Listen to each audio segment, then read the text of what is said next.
Welcome to Governance Now. This is Gitanjali Minhas and you're watching Checks and Balances. The world's first convergence event for the entire media and entertainment sector, the World Audio, Visual and Entertainment Summit, called WAVES, has been envisioned and conceptualized by Prime Minister Narendra Modi with the idea of establishing an event of global repute similar to Davos Economic Forum. WAVES Summit is a platform to promote exchange of knowledge, dialogue and collaboration between Indian and international stakeholders to showcase India's vibrant creative industry and its immense potential in the global media and entertainment landscape.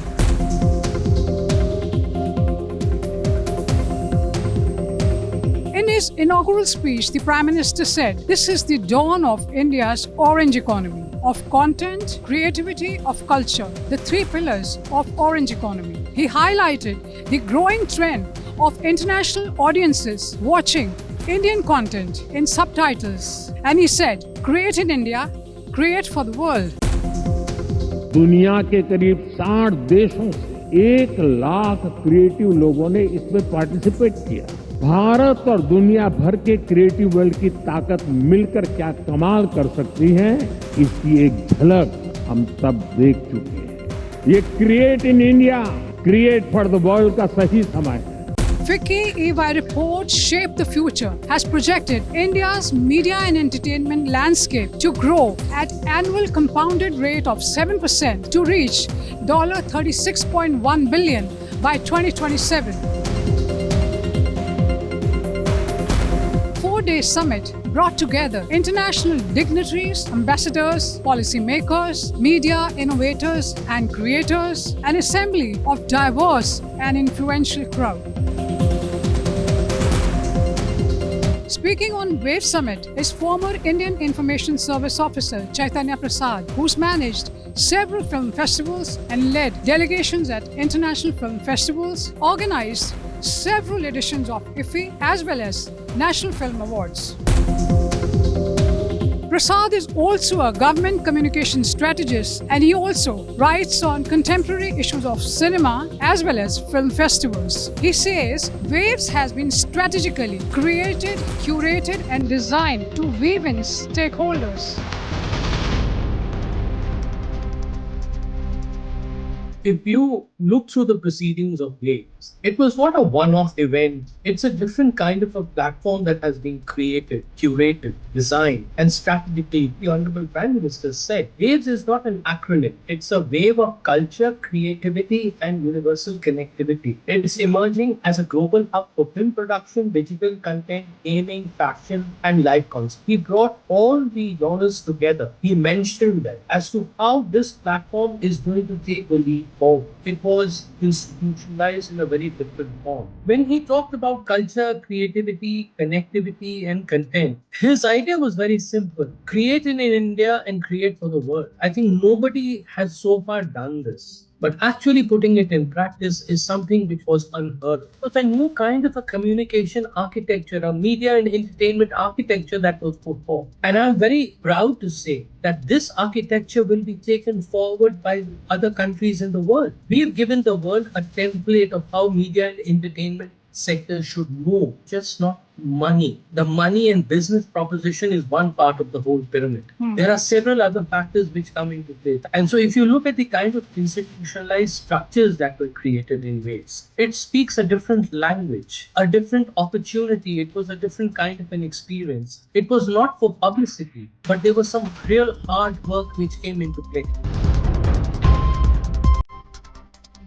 It is a new mantra for dialogue, collaboration, partnership, the Mahakumbh of innovation and ideas, because it was a kind of a confluence and a convergence. When we talk about media and entertainment sector, what do we look at? We say, what is the government's policy? What is the facilitation that the government does? How are policies put into practice? How are the stakeholders woven in? How do they participate? But the important thing here was, it was a level playing field for everyone and anybody who was interested. It was B2C, B2B, etc. Globally speaking, Cannes is the most influential and prestigious film festivals that celebrates achievement in artistic cinema. It also serves as an international marketplace for film production and distribution. Other international festivals like Berlin, Venice, Toronto, Sundance, and other European markets also are a strong international marketplace. In India, we have forums and events like MOE GOI and FICCI Frames, among others. What makes Wave Summit special is that it has special focus of Prime Minister Narendra Modi, who wants to harness the country's creative economy, amplify it globally, as well as help it contribute to country's GDP. आज Bharat film production, digital content, gaming, fashion और music का global hub बन रहा है। भारत की creative economy आने वाले वर्षों में जीडीपी में अपना योगदान और बढ़ा सकती है। Sounding highly optimistic on Waves and giving the industry perspective is Shibasish Sarkar, Group CEO of Reliance Entertainment and President, Producers Guild of India.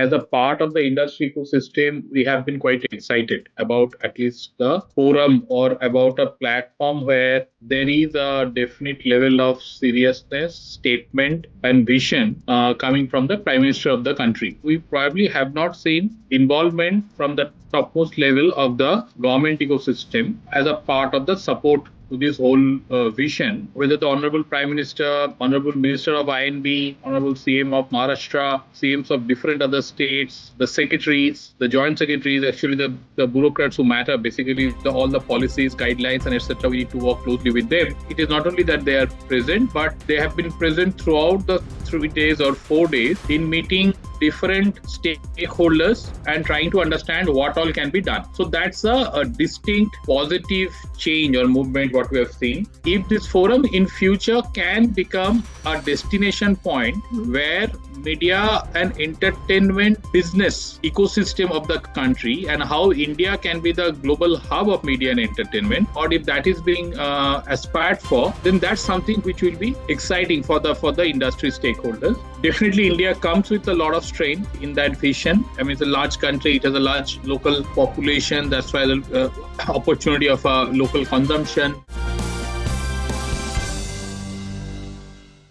Agreeing with Sarkar on the need and potential for a platform like Waves that will bridge the gap between stakeholders, bring them together, help them collaborate, and help them grow their businesses together, not just nationally, but also internationally, is producer Girish Johar.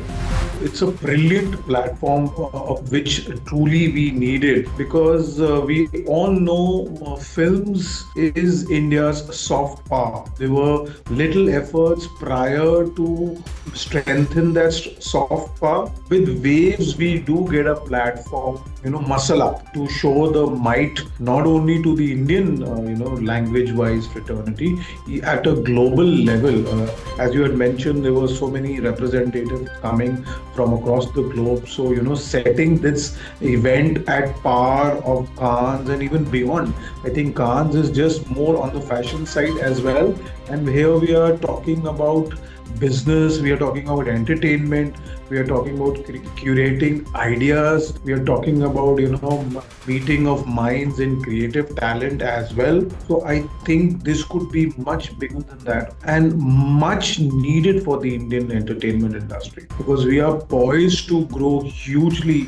And we've seen offshoots, we've seen inkling of stars and content being loved across languages, across the globe. When we interact with people, when we interact with talent, when we interact with business people, we interact with creative people, there is an exchange of ideas, there is an exchange of possible partnerships which we can explore, shooting across countries. They can shoot and come in India, we can shoot to their countries, rebates. There's immense opportunities, not only in storytelling, in partnering, in exhibition, and media is a huge umbrella.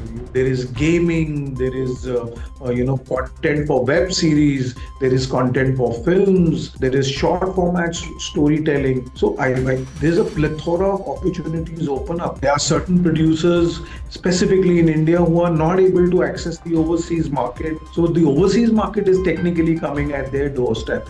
That's another advantage to the local film industry over here. So there's huge business potential if we cultivate this event with the right hands and intentions.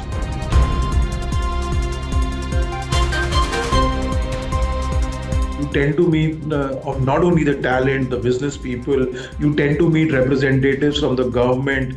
So if any producer, filmmaker or content creator is facing any issue at the local level, he knows where to knock. Similarly, if there are foreign players who want to come and do work in India by shooting, storytelling, collaborative efforts or whatever they want to, technical, they want to give expertise, whoever wants to grow to the international level, so he has a platform of meeting those people. It's a meeting of minds and it's a very cordial place where everyone can meet and discuss, and it opens up an ample of opportunities. The summit also included Waves Bazaar for investment opportunities, Waves Accelerator to support new innovation, and Cretosphere, a space for ideas and innovation. Global Media Dialogue brought together global leaders, policymakers, industry stakeholders, media professionals, and artists to focus on international collaborations, technological innovations, as well as ethical practices.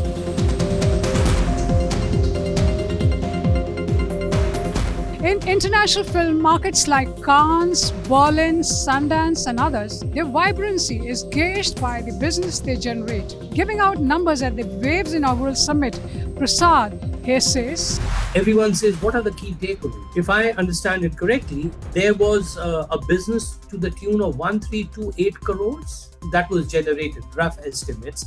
And out of that 1328, 971 was in the B2B segment. For anybody who wants to dip deep into a business cycle or a financial collaboration or a creative collaboration, the numbers speak very well. It talks of the kind of robustness, the energy, the inspiration that came in as far as this platform is concerned. Roughly 3,000 B2B meetings. That's huge. What happens mostly in an M&E segment, I'm sure you have the business, FICCI and CII do all this. But what Waves did was it imprinted a reality which is going to stay. It created a structure, a forum which will take India's a billion dreams forward. The Honorable Prime Minister said, you go across India, you see the cities, you see the villages, see the mountains, has stories. Never has there been a media roundtable, a Waves declaration coming into place, signed by 77 countries. The urgency, bridging the digital divide and leveraging media to promote global peace and harmony.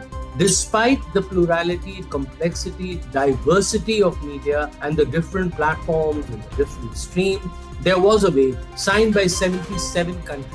Waves has given a trigger for a global information order to be established, which will not be a monologue or just a two-way communication. There are a lot more stakeholders that will come into play. A new language, there's a kind of a refresh approach. Opportunities have been shown to you. The buffet of opportunities has been given and shown to you. Right. Now, as stakeholder, I need to take it forward. If I had X number of B2B meetings at the Waves Bazaar, how am I going to capitalize on it? The Waves Startup Accelerator, where about 30 M&E startups were picked up and they were heavy angel investors over there. Lumikai, Geo, Kabil, Warm-Up Ventures, they were there. 45 key angel startups were there on board. The number of registrations were over 1,000 and the initiative germinated discussions worth 50 crores that are in the pipeline. You see, startups from Tier 2 and Tier 1 cities in India. FICCI EY report has valued India's media and entertainment sector at rupees 2.5 lakh crore in 2024. For an industry which is over a century old and not a sunrise sector, the numbers are small. Yet, by volumes, It is big and vibrant. Sarkar underlined some of the key challenges being faced by the sector, which is also a huge employment generator. As a producer guild, as a body, we have been talking with or advocating with the government or different state governments for a longish period of time. The availability and the accessibility of the institutional capital. Most of the developed markets, as I've been mentioning, if I think from US to Canada to European countries, Western European countries, the erstwhile Eastern European countries, if we look at South Korea, if we look at China, if we look at even Singapore, Malaysia, we find in the financial sector, the entertainment days or the film days is virtually 70 years, 75 years, 100 years of days. So banks like JP Morgan, Citi, banks like Goldman Sachs, Barclays, BNP Paribas, they have entertainment days of 70 years, 75 years, 100 years. That means this asset class, that is media and entertainment investment, is continuing in those countries for last 70, 100 odd years in very structured financing route. In India also, we are doing the identical business, but it is a collective failure of the industry as well as a collective failure of the financial sector that we have never been able to make this sector a popular sector for investment. The industry is only running on private investment and private capital, which is a big lacuna. And we have been taking it up with our INB Minister, which Honorable Ashwini Vaishnav ji. He has also kindly taken it up with the Finance Ministry. We are taking up with different state CMs because a lot of sectors can happen even at the state level. That how institutional capital can be made available. The second point, two areas we are highlighting: support of the infrastructure development in the production side. It's such a large country. We at least have to create some great studios in the country. The facility which encompasses from a production to post-production, the entire gamut of it. In the entire country, probably there is only one studio which comes a level of a quality, which is Ramoji. There is nothing in the country which we compare like with whether it's a Pine Studio or with the Universal Studio or none of the world-class studio facilities for the production which is required. That is distinctly required because we make content of 20-25 odd languages. It is not only film content, it is also television content, it is also OTT content. Yeah. Looking at Maharashtra or Bombay, which is a hub of film industry, I think people are going far now to Dahisar, to Ahmedabad highway and taking up land and building up a temporary set and shooting because there is no land available in the Bombay city. In Maharashtra specifically, we are requesting CMs to look at a redevelopment of the film city because in the heart of the city there is almost 500 acre land available, and that film city needs to be redeveloped because whether from a construction, hygiene, a lot of redevelopment is required to bring it to at least to a certain level of safety, security, all those elements of point.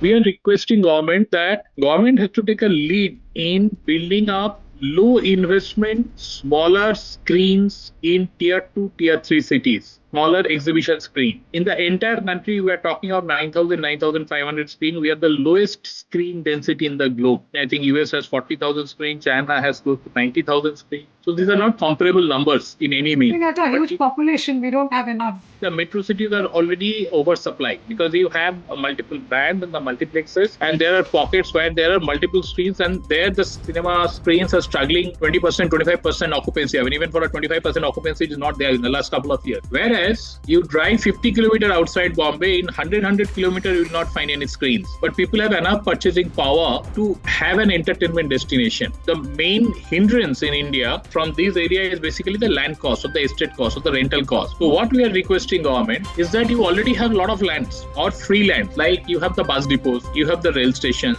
Every panchayat will have an auditorium hall. Every smaller town will have a town hall. Some of them facilities you can provide with a public-private partnership, and there will be entrepreneurs who will come for a 50 lakh, 60 lakh, 1 crore investment. But the moment you talk of 10 crore, 15 crore investment, we don't find people and the ROI is not there. Government also has to look into a situation that is a long-term destination we are creating and how we are growing the industry and how the payback will happen over a period of time. Incentives, tax credits and grants bring down production costs and attract producers to shooting locations. For the same reason, Hollywood or Los Angeles was the most sought after location. Over the last 2 to 3 decades, with Canada offering attractive incentives, shootings began to shift there, and now also to Spain and Korea. India also needs to take a cue. if it wants to become a shooting hub.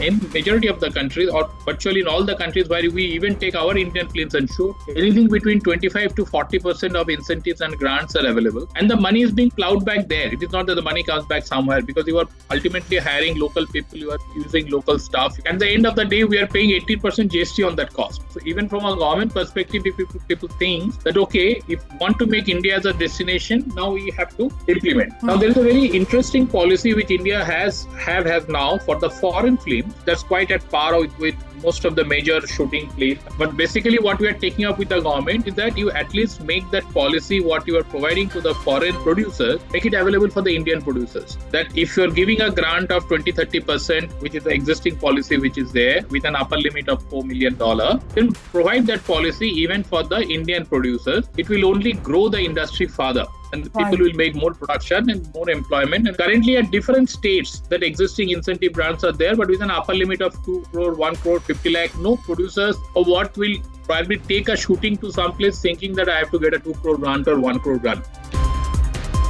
In India, the copyright laws allow that it is that the life is for 60 years. Most of the developed countries, or even if you look at the US or most of the countries, it is either 80 years, 90 years after the death of the writer. If it is only 60 years, that means 60 years back, whichever films are there, that means all 1960s or 1965 films are now in public domain. Now, a producer who is investing, at least increase the copyright period, make it at par with the world or most of the other countries. In the entire country, there are probably only 2 institutes which are very reputed institute. One is FTII, one is SRFTI. So we are talking with different state governments that why not have a partnership with them, or why not have basically open up their branches or open up more institutions in line with them. So at least at a country level, we have large media schools. We are also saying the schools which are world class, like whether UCLA or NYU or London Film School and etc. Allow them to open up their branches in India or open up their education systems in India. At least have the world class validation of the education. As we speak as a body, we are taking up with Ministry of IT, Ministry of METI as well as Ministry of INB, because all of 3 of them have to come together, because the violation is happening at a portal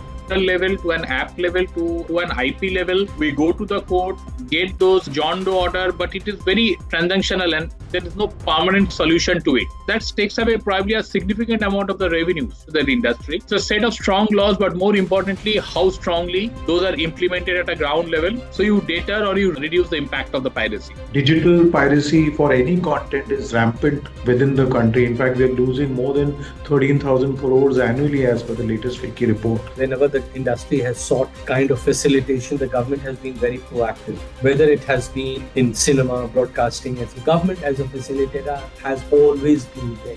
Now the question is, hand-holding is important. It has been done. It's not something that hand-holding started at waves. Effectively, it has given industry the assurance that the government has designed this architecture. It has put his vision forward. Government is there to, push it forward. Right. But things of progress, prosperity need to be taken forward by the industry. Okay. We've given you a platform. You need to take it forward. Industry has to come together at least to solve our own problem before going outside and say what problem somebody else can solve for us. And at least 25 to 30 countries, their embassies and their film divisions and their film commissions, they were available. So definitely that seriousness we have been able to create. It is now our job to see that how it is not that from 4-day event everything the year will continue, that how to take these opportunities, convert them and make the next year more successful. In terms of creative, technology, business, it gives a solid platform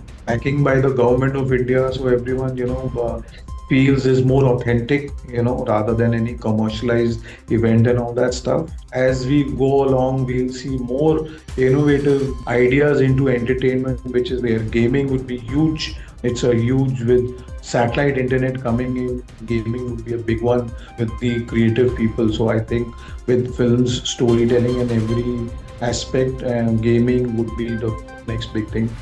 To nurture creative talent, the government has announced establishment of Indian Institute of Creative Technology in Mumbai's Film City. It has also announced $1 billion fund for access of capital and skill development of creators.